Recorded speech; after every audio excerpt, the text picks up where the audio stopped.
Sebastián Mejia, co-founder and CSO of Rappi.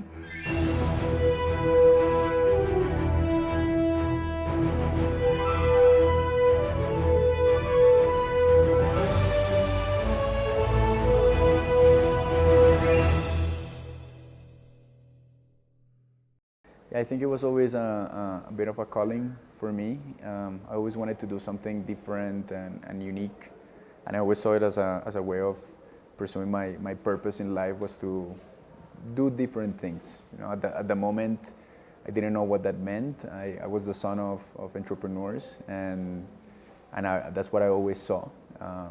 Early on, I was always inventing businesses, most of them unsuccessfully.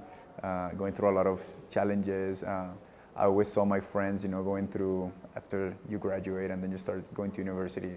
Some of them start going to more traditional paths. I was never like that. So I think it was always something that I knew I had to do and something that I wanted to dedicate my life to. In my early days before that, I was just buying and selling stuff, and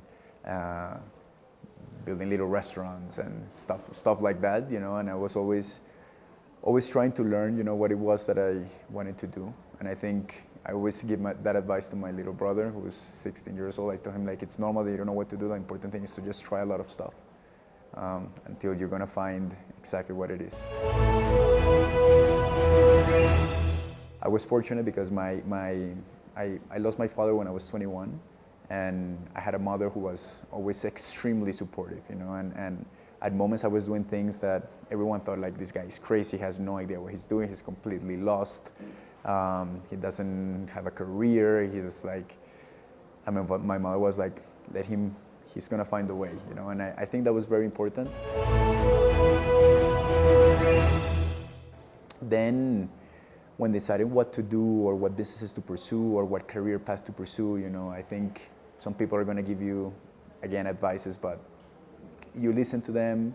But I think the best advice that I ever got was you got to do what you really feel like you're going to do. You got to follow your steps, whatever they are. You got to be authentic to that. And that's an advice that I took to heart. It wasn't easy at all because people judge you, people don't know what you're doing, you don't fit in a clear mold, you feel a little bit left out or different, but you cannot do anything innovative without not feeling different, I think. So I think it's normal, I guess. We'll go through that. You do have a lot of moments where long hours, your priority is this, you're so driven sometimes that you don't realize that you're actually disconnected from some other sides of your life. And I think it's important, I don't like to use the word balance because it means you're unhappy and you're balancing with other stuff, so I see it more as making sure that you have your mind in a good place, your body in a good place, your relationship with your loved ones in a good place, and you have to invest in that because if you don't, then your day-to-day in your business is going to be terrible, So you do have to keep that in mind. I still haven't mastered it, and I'm still working on it, and it's I think it's a working process, and you become better as you mature. But it's still something that especially the loved ones around me are sometimes grab me by the cheek and say, hey, you got to react a little bit,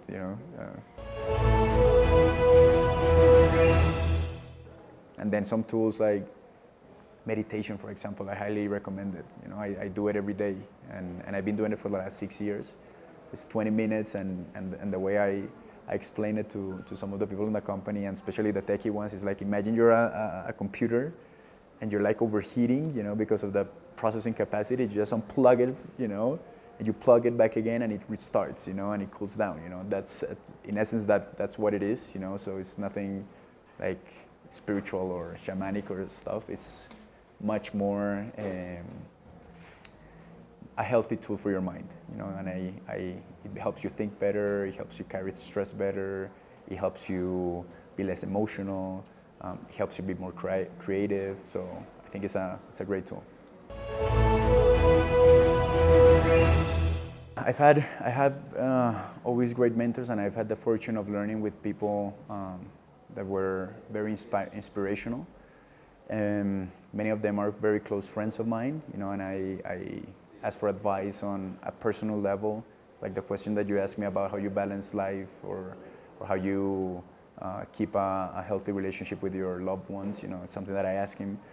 A person like that who was at the top of a lot of public companies, who has had a very long trajectory and is someone extremely successful, has seen it all, or at least a lot.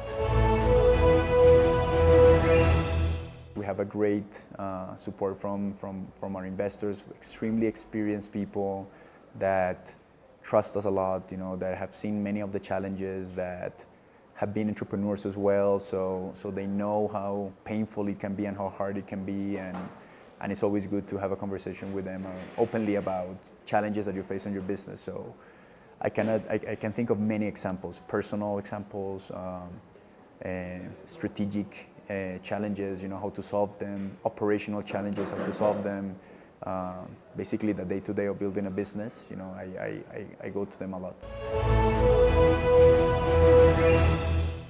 But maybe what's lacking was success stories. Latin American innovation was like this, like desolated valley, where you see like few type of success stories, but nothing sustained, nothing of real impact. And that for us is super important. We want to put Latin America on the map, with other amazing companies that are already doing great things, in the continent. But we want to be part of those. We want to help push that change, because I think the addressable market here is massive. There's a lot of entrepreneurialism and in our culture. We have a lot of well-educated people. I think we have access to talent, technical talent too. So it's hard for me to understand why there's such a big gap and difference in capital going to a place like India versus Latin America, for example. Latin America has a higher GDP per capita, it's a larger GDP, less complex, I think.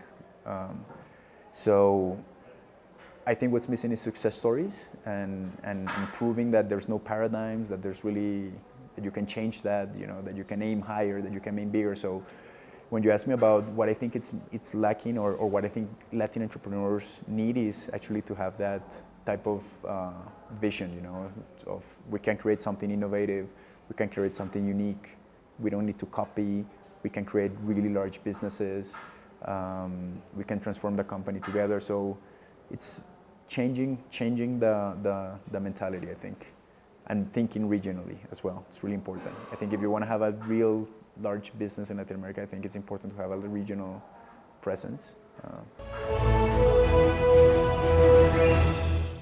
I think that my life has been pretty much molded with a lot of hard moments, which I think are the ones that give you the best type of learnings. I lost my father when I was 21, and that was extremely challenging. I had to take a lot of responsibilities. I had to take responsibility also of his businesses, of my little brother, for example, and do that in a moment where I'm still doing my career, and doing those things in parallel, and keep my studies present, and keep on going with my plan in life. And then I remember going to New York when I was 25 years old. I had nothing. I had like a backpack full of dreams and like $1,500, which lasts 2 weeks in New York. Super challenging too, those first 2 years of how you survive in a place as competitive and as tough as that. So I think it does come from early age, and I think you feel it. You feel that you can create stuff. You feel that you can do something special, or at least walk a path that has a lot where you feel like you're like the architect of your life. Like you have the power to design it. You have the power to know what to do. You have the power to mold it, to change it. You feel that early on, and I think also the challenges that you go through make you extremely resilient, and you start seeing that the biggest blessings sometimes in life are the hardest moments, because they just teach you so much, they make you so much better. And I think that's been my case. I remember those tough moments with a lot of clarity, saying, okay, this is tough, but I want to do this with my life. It makes you more focused, more driven. It makes you fight harder for it. Makes you more hungry too. So yeah, I look at those hard moments with a lot of gratitude.